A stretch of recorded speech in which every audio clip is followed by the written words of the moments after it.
So we're here to talk about bond and override this evening. And they're basically two types of school funding that are available to communities to raise additional support for our own communities. And again, that's important to remember when you see them on the ballot, it's referring to our own Mesa schools, our own Mesa kids.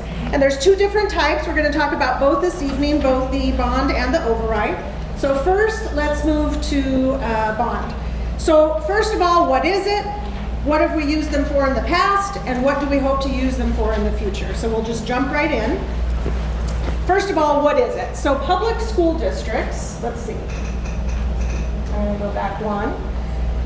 Public school districts can issue bonds, which are purchased by investors, and then there's a general obligation placed on taxpayers to repay those. Schools use them, cities use them, municipalities use them all the time. It's really a finance tool. So think of it in those terms. So I don't know about you, but my AC goes out, my roof goes out. I don't have a chunk of money that I can pay for a repair. I have to find a way of financing that. Bonds are really about a finance tool for those hard costs, those buildings, technology, buses, the hard things that we need to purchase to make our school district run.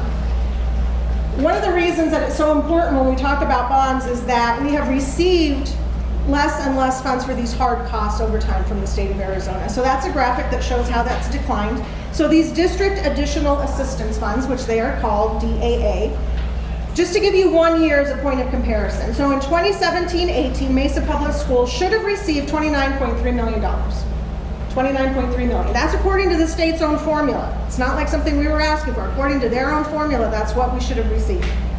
We did receive 3.6. So right out of the bat, we're 20-some odd million in the hole. And again, think of these for hard costs, those hard objects that have to be purchased. Let's talk a little bit about what we've used them for in the past. So in 2012, we had a bond, and it really fell into these general categories around buildings, maintenance, technology, and transportation. The things that you can really see when you go by a school, right? So we'll spend a little bit of time talking about buildings first. Lots of upgrades. And this is just something, if you own a home, if you have a property, you're constantly having to do maintenance and upgrades. That's just something that happens. We improve failing facilities. We make things better for our students and for our employees. Things are more cost effective, energy efficient, which does save us money in the long run. And so that's how we've used some of those funds. Anybody drive by, Westwood or Dobson lately? Big brand new buildings. Our students deserve learning environments that are conducive to learning. We deserve to give them buildings and learning environments that make their job easier as students. And so those are the really visible things that we can see. This next one is hard to talk about, but we have to talk about it. So after the tragedy at Sandy Hook, districts across the country went through an entire safety analysis, analyzing what is needed, how do we make our kids safe. Nobody is going to argue with that. But the reality is that it did cost money. Those are hard costs that we had to make in order to improve safety for our students. I wanted to make sure my kid was safe. My nieces and nephews that are still in the system are safe. We don't want strangers wandering on campus. We do want secure fencing. We do want secure buildings. But again, those are hard costs that had to be put out in order to upgrade safety and security. So again, things that you can see. This one it's really no longer an extra, it's a competitive must. If we're getting our kids ready for career and college, technology has to be part of that equation. So it's absolutely a necessity these days. How many of you purchased a device lately? Anyone? They're not real cheap. And so can you imagine on a large scale having to, again, put that kind of cost outlay to make sure that our students have the kind of technology that's going to help them.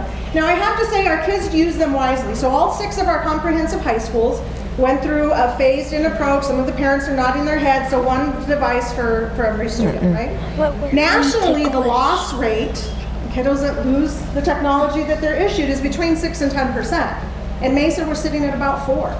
So it's, yeah, thank you. I love getting those shout-outs. They shout out when something good happens. So our kids are using them wisely. They're being put to good use, but it is another expenditure that has to be made to make sure that our kids are prepared for future career and college. This is about the most visible thing you can see. How many of you have seen the big yellow buses rolling down the road? How many of you have seen some that maybe didn't look quite so hot? there's those buses rolling around too. And then I think of our poor drivers, right? So these poor drivers, you know, how many kids behind them day in and day out, they pick them up and then they run field trips and then they're dropping them off at home. One of the places that we affectionately call the bus barn, substandard bathrooms and no AC. So this is where they were having to spend time in between routes. That's really unjust. So that was an expense. And then just purchasing new vehicles, it's an expense. I drive my vehicles into the ground, but sooner or later I have to give in and I have to repurchase. That's an expenditure. And this is something that will be an ongoing challenge for the district. So the last bond we bought buses, but a lot of them were also for our special needs population. We had to outfit certain kinds of vehicles and transportation. And we have an older fleet. We have tons of buses on the road. So this is going to be a continual challenge for our system. So there were a number of community meetings that took place. More than 250 people participated. All the results and recommendations were sent to a community advisory committee, who then made recommendations to the governing board. So the recommendation is that we go out for $300 million for current needs. Now let's talk a little bit about how that's going to be used. So again, point number 3, what do we anticipate using these for? They're going to look familiar because in some cases they're very similar to what we've spent them on in the past. But again, to give you some idea around buildings and maintenance and upkeep. 82 schools in Mesa Public Schools. We have 82. 37 of them are more than 40 years old. Our oldest one right now is 69 years old. We're not, I know, thank you. Someone has to laugh, right? I mean, that's just like a crazy comparison. I live in a home that's 40 years old. Our honey-do list never ends. I always have to point to my poor husband in the background. His job never ends. There's always something to be done, floors and walls, and now we're empty nesters. So, gosh, can you imagine buildings with hundreds of little bodies, and in this case, hundreds of big bodies coming in and out every single day? That is going to be, again, a continual challenge. Let's talk a little bit again about technology. And again, these aren't extras anymore. This is really vital to prepare our kids for college and career. But it does require continual investment. There's new technology, there's upgrades, there's infrastructure to support their technology use. And then let's talk a little bit about transportation again. How many of you have driven a vehicle with no AC? Not fun. I have as well. First week of school, we had temperatures that were 117 degrees, and some of our buses do not have AC. Our kids were coming and going in school in that kind of temperature. It's really difficult for them to be motivated and ready to learn when they arrive on our doorsteps here at school, sweaty and drained, and it's not conducive to learning, and that's what we need to be about. I'll give you a couple of fun facts. 541 buses in our fleet, driving 31,300 miles every day, more than 35,840 riders every day. That adds up to 5.6 million miles a year. A little mind-blowing. But again, it points to the need to continue upgrading and making sure that our fleet is ready to go. We do buy buses that are propane, cleaner, cheaper, less maintenance in the long run, but it's a hard cost. A full-size bus costs $140,000. It's going to be a hard cost. So you can see why a finance tool like bond is so needed. So when we talk about the bonds, there is no rate change. If they are approved, it will be the same tax rate as we've been paying all along. So no change. We just continue with a new set of bonds. And it's not like we inherit the $300 million in one chunk. It's phased in over time. That allows for projects to be done over time so that we can monitor, so that we can plan well. So bonds. Those were the hard costs. We're going to talk now about override, which is really about the day-to-day operations. So again, we're going to talk first, what is a maintenance and operations override? Overrides, again, are another funding tool, and it really affects what goes on inside the classroom each and every day, those ongoing operational funds. There's a couple of different types that are allowed by law in the state of Arizona. What we're going to talk about tonight are maintenance and operations, typically what school districts go out for.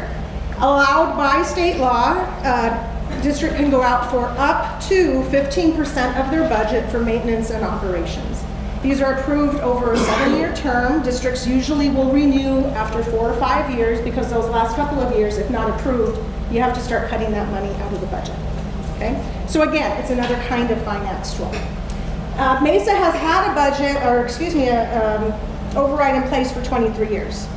So it's not something new. Over 2 decades, Mesa community has been supporting an override. They're funded, again, for 5 years, phased out. The thing to remember that this is now a working part of the budget. We've had it in place for 23 years to subsidize a lot of those expenses. It's not icing on the cake, it's part of the cake now. It is part of the budget. If that is not renewed, that means a budget cut. Money will have to be cut from the budget. Talk a little bit about what those are used for. I want to point out the second bullet point there. 8.7% of every employee salary comes from the override. Not just teachers. We're talking those bus drivers, those groundskeepers, those lunch ladies, those instructional aides. Every single employee has a line item on their check. 8.7% comes from the override. So again, if that is not renewed, that is money that would have to be cut from the budget. One of the things that has made it so critical this year is the state mandated minimum wage law. Remember when that was voted in? Anybody remember when that was voted in? So again, we want to see people rewarded for their work, but it has made it increasingly difficult to keep good staff and to be competitive for good staff. Think of a newbie coming on the job, working in operations, working in grounds, working in the front office, and now they're making nearly as much as the person who's been there many, many years. Or someone who's working in grounds or the lunchroom, which is honorable work, but now nearly making as much as someone working in a front office handling sensitive student documents. There has to be a way to stratify some of those salary ranges and reward people for their work. We just do not have that kind of funding in the budget right now. This is going to be a question that some people ask. So we've had a 10% override in place for more than 2 decades. Why go to 15 now? Many of our neighboring districts are already at 15. They're already at their cap. If you look at Scottsdale, Tempe, Chandler, they're already at their 15%. So at least we had that little bit of wiggle room. But I have to emphasize again that state law around minimum wage. Now, fun fact for the evening, the state exempted themselves from having to do this. Yeah, I know, you can go ahead and giggle. I already hear you giggling out there. But school districts are not exempt. We have to abide by this state law. So, again, other districts are already at the 15. This is the first time Mesa has asked to go to the 15%. And again, it's to try to reward employees for their good work and keep good employees. As a mom, as a godmother, I still have nieces and nephews in the district. One of my daughters or goddaughters goes here. It's on the softball team. Fun fact for you, Jared. Who do we want around our kids? I want the best people around our kids. I want the best trained people around our kids. I want people around our kids that want to be around our kids. So again, that's the question that I keep asking myself. So again, similar to the bond, there was a committee, community meetings were held, recommendations made, and were moved forward. Nearly unanimous that we needed to go for 15% this go around. Again, to try to meet some of those challenges that we're faced, trying to reward employees and keep good employees in place. So bonds were all about those hard costs, those things that we see rolling down the road and the buildings that we enter. Override is really about that day-to-day ongoing operational expenses. What happens every day on campuses, what happens every day in classroom, and what happens every day with our kids. So that's, again, as a mom, as an active community member, it's the question I ask myself. Who do we want around our kids? That's what it comes down to for me. If we were to go from 10 to 15% as proposed, it does give Mesa Public School an additional $18 million annually to put into that budget.